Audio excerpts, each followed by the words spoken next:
Zia আরফানেজ trust দুর্নীতি মামলায় BNP chairperson Khaleda জিয়াকে নিয়মিত জামিন দিয়েছেন হাইকোর্ট। একই সঙ্গে আদালত বলেছেন, জামিনের অপব্যবহার করলে বিচারিক আদালত তার জামিন বাতিল করতে পারবেন। বিচারপতি এম এনায়েতুর রহিম ও বিচারপতি শহীদুল করিমের হাইকোর্ট বেঞ্চ গতকাল বুধবার এ রায়ের এই জামিন মঞ্জুর করেন।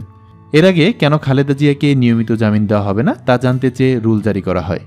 আদালতে খালেদা জিয়ার পক্ষের আইনজীবী ছিলেন সাবেক attorney general MJ. Mohammad Ali ও অ্যাডভোকেট জাকির হোসেন ভূঁইয়া। দুর্নীতি দমন কমিশন দুদকের পক্ষে ছিলেন অ্যাডভোকেট খুরশিদ আলম খান। আদালতের পরিবর্তন চেয়ে আবেদন শুনানি অব্যাহত।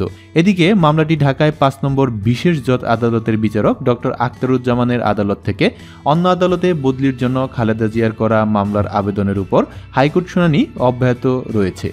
গতকাল বিচারপতি মোহাম্মদ শওকত হোসেন এবং বিচারপতি মোহাম্মদ নজরুল ইসলাম তালুকদারের হাইকোর্ট বেঞ্চে শুনানি হয়েছে। শুনানি অসমাপ্ত থাকায় আজ বৃহস্পতিবার আবারও শুনানির জন্য দিন ধার্য করা হয়েছে।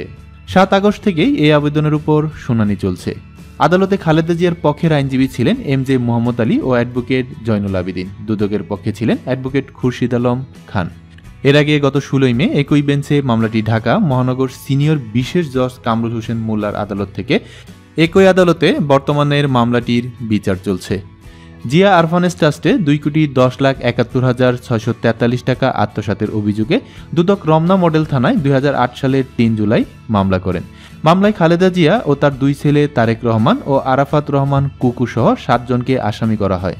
২০০৯ সালের ৫ আগস্ট এই মামলার অভিযোগপত্র দেয় দুদক। মামলাটি ঢাকায় ৫ নম্বর বিশেষ জজ আদালতের বিচারাধীন ছিলেন। আরাফাত রহমান কুকু মারা যাওয়ার পর মামলার আসামির সংখ্যা হয় ৬ জন। অন্য ৪ আসামি হলেন মাগুরার সাবেক এমপি কাজী সলিমুল হক কামাল, ব্যবসায়ী শরফুদ্দিন আহমেদ, প্রধানমন্ত্রীর কার্যালয়ের সাবেক সচিব ডক্টর কামাল উদ্দিন সিদ্দিকী ও প্রয়াত রাষ্ট্রপতি জিয়াউর রহমানের ভাগ্নে মমিনুর রহমান। কামাল উদ্দিন সিদ্দিকী ও মমিনুর রহমান মামলার শুরু থেকেই পলাতক। দর্শক, এই মামলা থেকে খালেদা জিয়ার জামিন সম্পর্কে আপনার কি মন্তব্য অবশ্যই নিচে কমেন্টস করে জানাতে ভুলবেন না। চারিদিকে ঘটে যাওয়া সব খবর সবার আগে পেতে আমাদের চ্যানেলটিতে সাবস্ক্রাইব করে সাথেই থাকুন।